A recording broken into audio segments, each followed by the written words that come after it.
I want to just do a fun, easy reaction. This is another Jubilee video, someone recommended Cut and Jubilee, and I think I'm going to be making videos on those. There was also another light topic that I think I might cover in the coming weeks. Right now, I just want to get through the last week of school. Yeah, so we're going to go ahead and cover this is 6+ size people versus 1 fake. And I'm just kind of curious. I wanted to give a reaction to this, so let's jump right into it. Welcome to the Creator Launchpad. We want to see your idea for a new original show concept. Does everyone here wear jeans? Yeah. For more information. Does everyone here wear jeans? Yeah. Where do you guys buy your jeans from? That honestly depends. I've had some luck. I mean, I present more masculine, so a lot of the times I will resource to Old Navy. I'll just kind of go there and get one of the bigger pairs. I actually did just get a pair from Old Navy a couple weeks ago, and I love it, but it's a little big in the waist, so I do have to take it in. I'm probably gonna tailor it though. So, but I do love Old Navy's jeans, especially their men's section. I don't really wear jeans, but I think the only 2 pairs that I own are from Shein. I feel like it depends what style I'm going for. True. For fitted jeans, I definitely think Good American's my go-to. Obviously, they're on the higher end of pricing wise, but they make my ass look great. Well, that's the thing. Also, getting the confidence to actually wear what you want, it took me forever. So when I actually did, I'm still in the mentality when I was 16, 17 and I could fit in a medium. Mm-hmm. So I'm I can't go to the same stores. I can't go to a mall and buy clothes anymore. I would say 2 years ago, I would go to Goodwills and Value Villages, but that has become a lot harder as of late. The reason that I chose to do this was mainly because it meant a lot to me to share the idea of as you transition away from being in a bigger body to potentially being in a skinnier body, that is not something that makes you harder working or better at achieving some sort of goal than the other person or another person that you may see in a plus size body. Something that I've noticed, and I noticed this with the last one too, no one's saying that because you are losing weight that makes you more hardworking than plus size people, but there is a level of they may not be working towards healthier habits.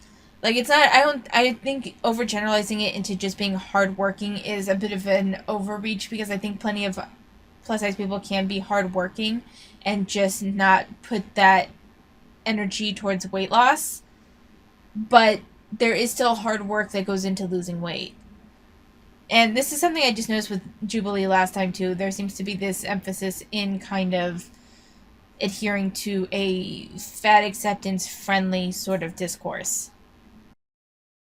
Going into it, I promised myself I wasn't going to tell any lies. I was going to be very truthful and speak on every kind of experience that I had had leading up to today. I wanted to make sure that what I was saying was stuff that I lived through. I think putting on a character would be disrespectful to the other people that were here today. I just thrift most of my clothing, and I have a tailor for my pants anyway. Shout out to the tailors. Yeah, 100%. Especially when I'm back home. I'm 15 minutes outside of New York City, so I usually just commute in there. There's this one thrift store, I don't know if anybody's been, called the L Train, and that is really good for carrying bigger sizes. Back in my actual hometown, I can go to my tailor very easily. It's a 5-minute drive from my house. Okay. So I thrift probably 90% of my clothing, cheaper, saves energy, and it feels way easier. There is no way he's going to go pay $15 for jeans, then go pay $45. I get it. As a plus size person, tailoring for some things, great. But I could not believe for a second that he is tailoring every set. And I was he is not fat anymore. Not gonna lie, I shop at Ross a lot, or Marshalls.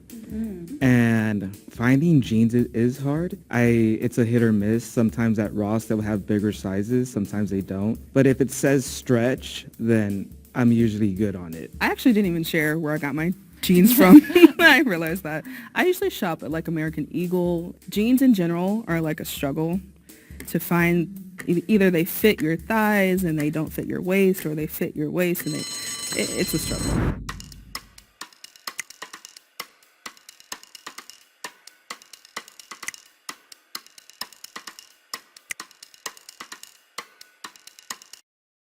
So only the one that we heard of picked out the mole. 3 people chose the guy that shops at Ross, and 2 people chose the woman that suspects the actual mole. So That's what we're doing now.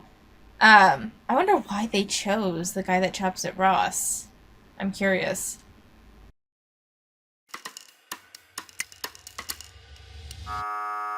Oh man. I did feel, I guess, invalidated in a point because they were talking about, brands and, and stuff that I can't really afford. So I thought my answer of, I shop at Ross because that's what I could afford. I thought that's what kind of eliminated me. So I was going to say, if any of you guys did any form of like performance as a kid, and I know we were talking about how some of us were models before, sorry about names, but how that affected you growing up and how like the idea of performing and being on stage was definitely more difficult for you than your peers. That is an awesome question. Well, you start since there. Yeah. So I was on the math team for my elementary school, which was like very fun and I enjoyed it a lot. But before our first meet, when we were doing practices and such, they gave us the vest sizes. And I remember putting on the largest vest size that they had and it clinging to my skin and making me very uncomfortable. And I walk into the bathroom and... Okay, I just have, because he's talking about elementary school, this is the mole talking, but I will say that I do feel sorry for the more overweight kids that I work with. There was this, it's not at a school that I work at anymore, but there was this morbidly obese 6-year-old that my heart just broke for. It's like, what are you doing as a parent that your child gets to be that big? And perhaps, I fully expect some of you to be upset with me passing judgment on parents. But it's the one thing where I'm like, what the fuck are you doing? Like, why is your 6-year-old this big? It's not good for them. What are you doing? Like, and she was the sweetest little girl.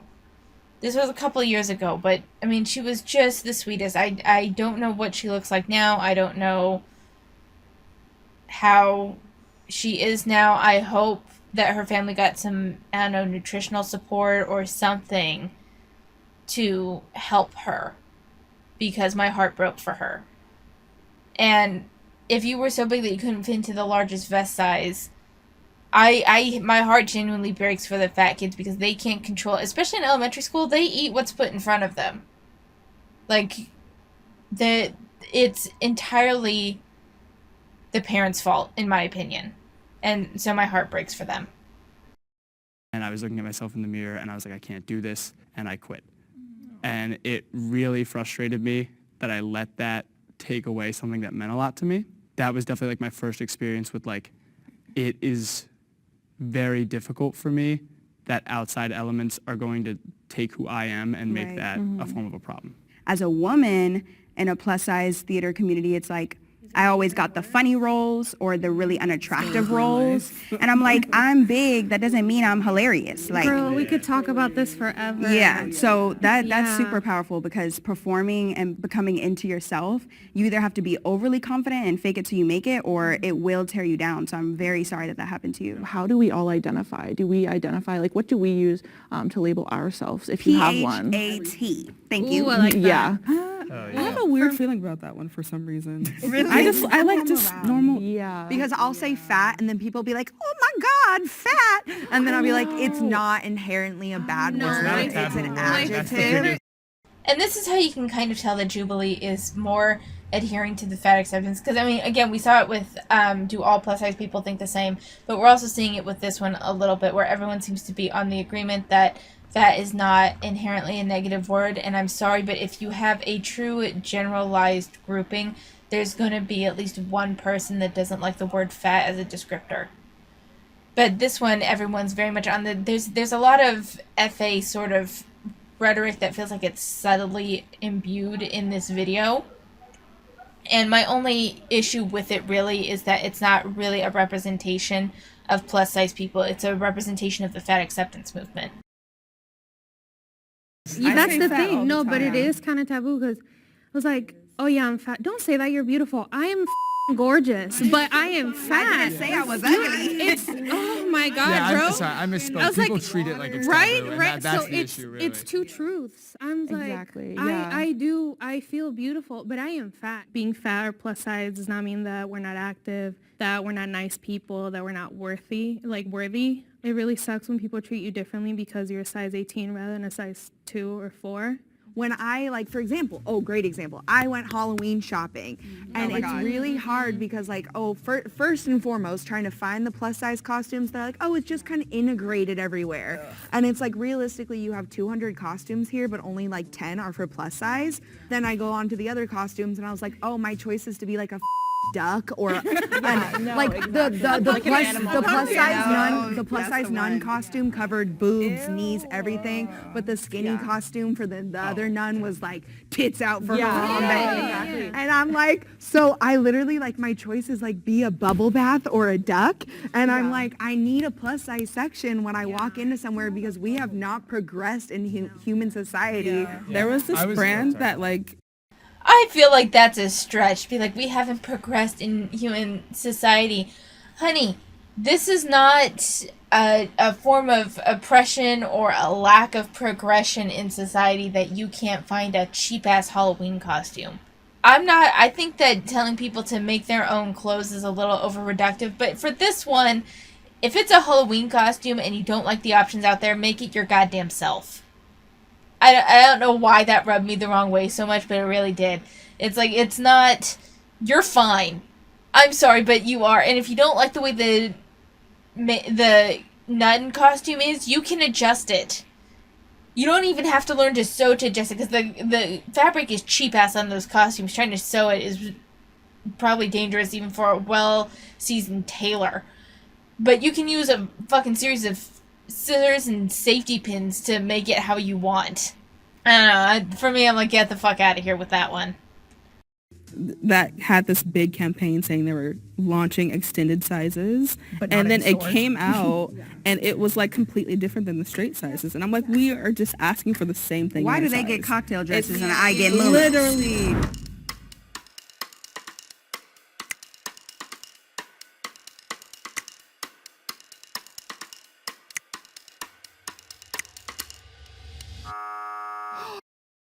So, everyone voted out the woman that picked out the mole, and she still voted for the mole this round, but she's the one that's out now.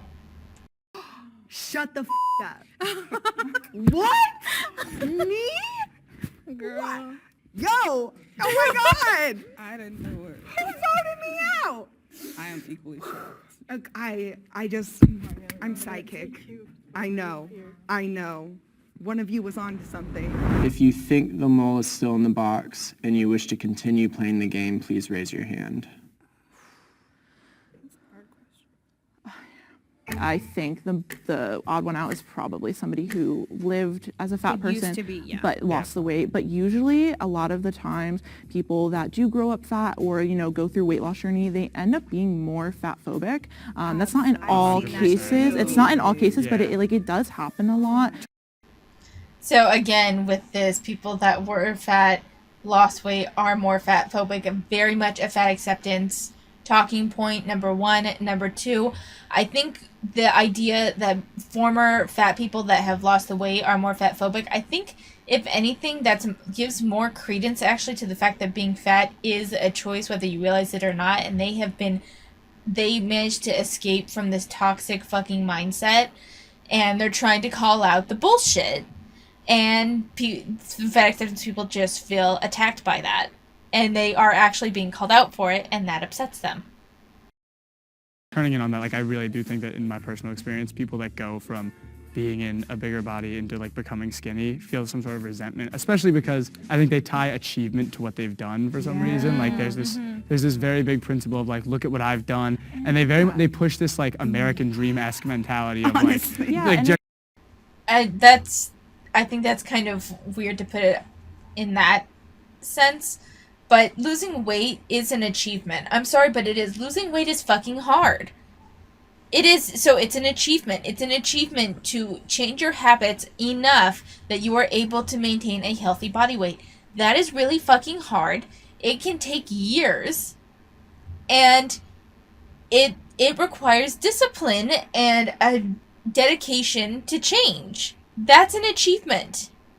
genuinely like I worked Exactly. hard and I did this. And it's like, well, not everybody wants to do that. and Not like, everybody that's wa- fine. like, That's fine. If yeah. you want to lose weight, do that. But you don't need to like project that onto everyone else. And I would think if you were somebody who lived that experience as a fat person, you would understand. Honestly, dating, I've met many guys who were like, I used to be big, so I understand that being smaller is more desirable. And it's just like this conversation just rubs me the wrong way because I've been met with so many people who think like that. And like the worst person I dated was very fat phobic, and they used to be bigger and they lost weight, and they were like shaming me about my body, being like, we'd have better sex if you were smaller and all that shit. Like, Okay, no, I will give them that. If your partner lost weight and then is now shaming you and bringing up things in the relationship as a way to try to get you to lose weight, that's a toxic dynamic that isn't helpful.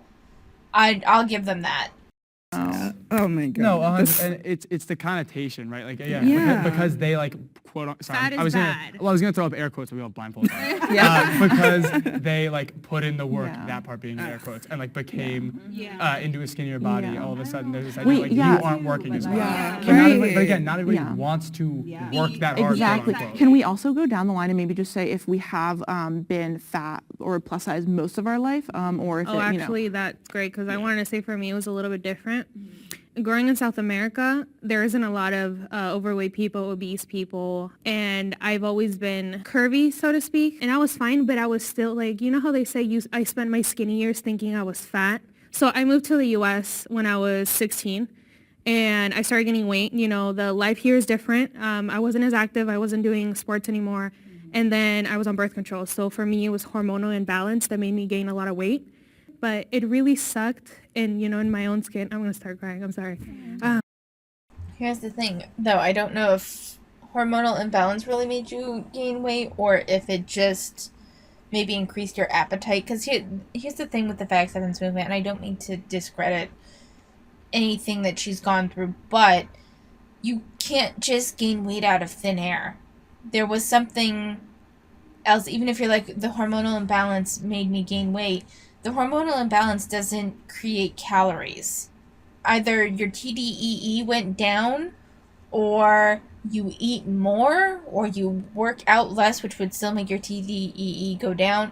Like, there was something else that changed in your life. And she did acknowledge that when she came to the U.S., the lifestyle is different. She wasn't in sports so much. That's probably closer to what made her gain weight, was the fact that she was less active and maybe she was eating more. I'm not sure about that part, though. Like being skinny, and like now you're fat, and like everybody treats you different. I think it's difficult too because I grew up fat. I've been fat my entire life, and I've always envied in a way I've always wondered what it would be like to live in a thin body and have people treat you differently. Like I've dreamt about it, and I think that is really difficult when you exactly. I understand what you're saying. Like you've lived both, and it's hard because from people who haven't, it's just we can't even fathom. Understand. Yeah. And speaking into the whole spending your skinny years feeling like you're fat, I definitely relate to that. I'm a bulimia survivor. I was bulimic for about 8 years, and I also played volleyball, and it was in theater and stuff like that. And the only reason I stopped throwing up and binging and purging is because I was losing my voice, and I love to sing, and I got nodes. No, that's the worst. Shit. Oh my God. I went from mezzo soprano to mezzo alto, Are we all crying now? pretty much. But yeah, like if it didn't affect my voice, I don't know if I would have stopped.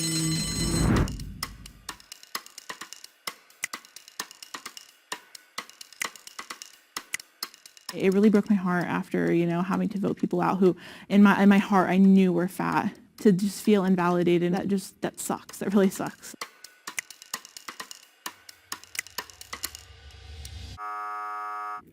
What?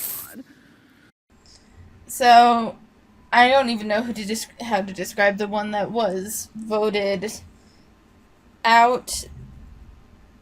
She hasn't really been talking much. Because I wasn't crying. I'm sorry, y'all. So the eliminations is something that we're wrestling with. Do you feel like it took away from the experience? It was just like being in the space where we were sharing our stories and everything felt so heartfelt. but it's just a game. But overall, it was really awesome to be in this space and have these conversations that don't happen often if you don't have fat friends to talk about them with. As someone who grew up very self-conscious and didn't know where to look and turn to see people like me, I take that on as an adult to speak about these things and have these conversations that we're still confused about. If you think the mole is still in the box and you wish to continue playing the game, please raise your hand. I swear to God, if anyone's lying, oh my God, I'm so real. pissed.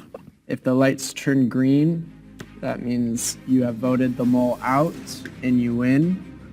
If the lights turn red, that means the mole is still in the box and you lose. 1, 2, 3.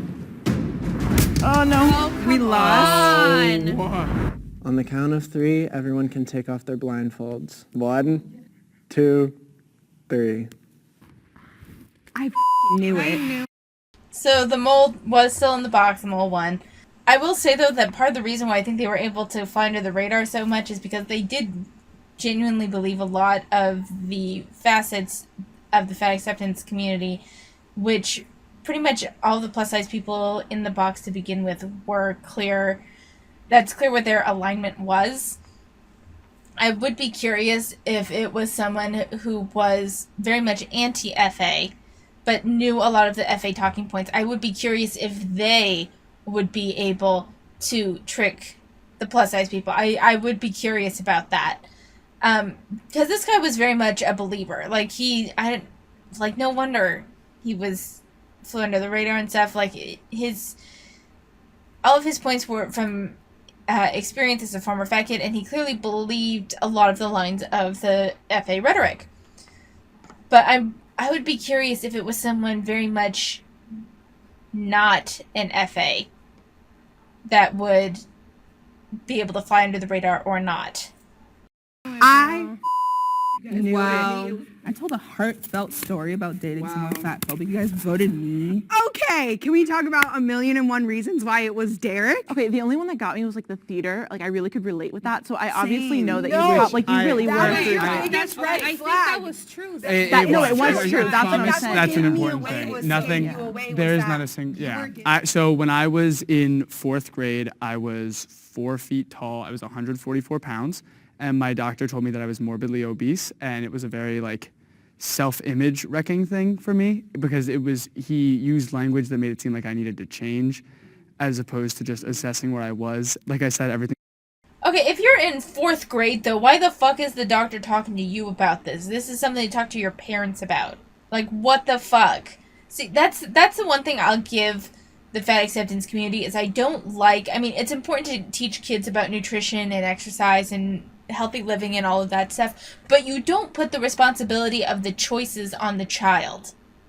They are a child. They don't have the developmental capacity to be making long-term decisions around health and stuff. That is the responsibility of the parent.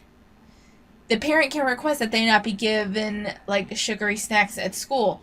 The parent can provide them with healthy lunches. The parent can there's a variety of things that can happen to keep the kid from becoming morbidly obese.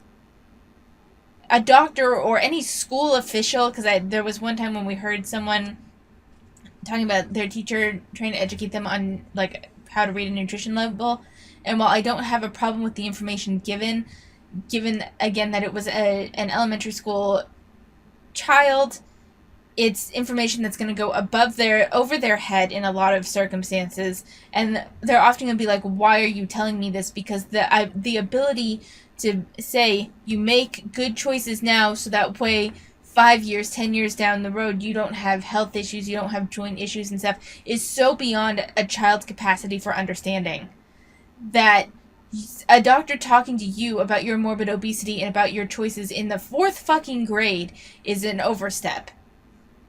I'm sorry, I work with kids. You can talk to maybe a middle schooler and they'll understand to a degree and they'll make at least some effort. Elementary school is entirely too young to understand the consequences of their choices. That I talked about before was true, but when we were talking about people being incredibly fat phobic that go through a transition of being in a bigger body and then ending up quote unquote skinnier, that experience for me was mistook the pain that came with not having self-love as being associated with a number on a scale. And as I kept moving the goalposts further and further away from myself and saying, like, this will be when I'm happy with myself, and this will be the time in my life where I like the way I look, and once I do this, I'll be happy with myself, I was no happier than when I started. I just kept being further and further from a goal that I was changing. I am happy not because of the way that my body looks, but because I can have self-acceptance. And So here's the thing though about the goalpost moving in terms of personal goals. I actually am in favor of goalpost moving in terms of personal goals for yourself, because that is how you continue growth. It doesn't necessarily have to always be aesthetically based goals. I have plenty of goals on learning languages, learning crafts, taking so many classes a year, reading so many books a year, so on and so forth. It's a matter of challenging yourself, and I do think that a level of self-satisfaction does come from achieving those regular goals. It's just a matter of giving yourself a moment to enjoy the completion of a goal before you move the goalpost. That's what I think works there. And I don't think it's necessarily positive to make all of your goals physically based and to rely on those goals for a sense of inner peace and happiness. I think that setting repeated goals for yourself, moving them further and further out, challenging yourself are good things. I think putting the weight on them and the expectation that you will be happy after that is where the mistakes come in. that's a very difficult journey for anybody to go on, and me losing any form of weight played no factor in that. I hope that in watching this video, somebody can learn that the horrible stereotype that they have of plus-size people, whether that be that they're lazy or sluggish or they don't eat right or they're not healthy, there are people that are plus-size that are faster than you. There are people that are plus-size that are in better conditions than the average human being. I was definitely plus-sized for a long period of my life, and I still feel the residuals of like the way people treat you for being in a plus-size body, like to this day. This is the first time that I'm hearing a lot of these things. Because at least for me growing up, it wasn't like being bullied or anything like that. It was just like my own mind attacking myself. Like seeing in the mirror and be like, oh my God, you're fat. You need to lose weight. Outside of that, like I didn't experience like the bullying and name calling. I didn't see any of that. So like hearing you guys, like that's a lot. I couldn't tell like how I had an eating disorder when I was younger and how I overcame that. And then I slowly started drifting back to it.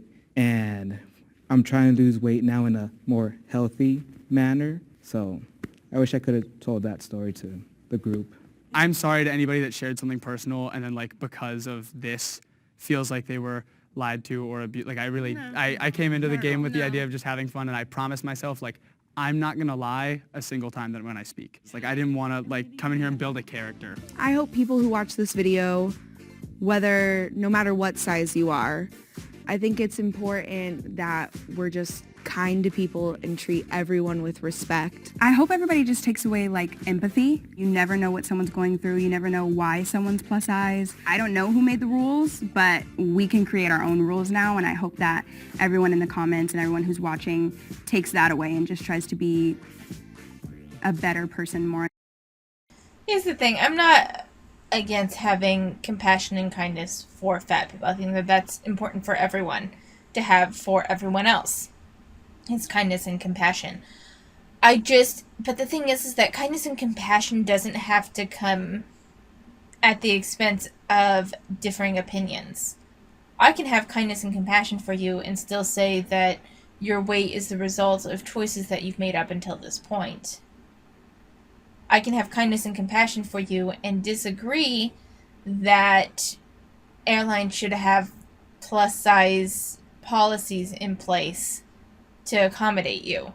I think that I don't know, like just because I post a before and after picture isn't an attack on you, etc. Like there's just, I think one of the fundamental differences in the FA versus anti-FA, although the people that aren't like entrenched in this, I don't know how they would feel, but one of the differences between FA and anti-FA is I think that we have fundamentally different ideas of what's basic human decency, basic respect, and what kindness and compassion looks like.